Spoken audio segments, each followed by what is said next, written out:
صراحة جد سعيد بانضمام لنادي كما الهلال، نادي كبير وتاريخي يلعب على أدوار طلائعية دائما وأكبر فريق في آسيا. فبالنسبة لي فهو تحدي جديد في مسيرتي الكروية، وأنا يعني جيت بعقلية باش نكسب تاريخ إن شاء الله مع نادي الهلال.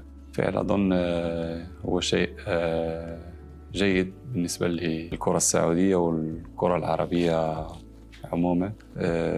أظن هناك موهبة كبيرة في الدول العربية، والسعودية الآن تمنحنا فرصة لنثبت ذلك. هو دائما يكون واحد انتظارات من الجمهور كبيرة، فدائما اللاعب يكون شيء إيجابي بالنسبة للاعب باش يزيد يخدم ويقدم يدير واحد المجهود باش يزيد يتحسن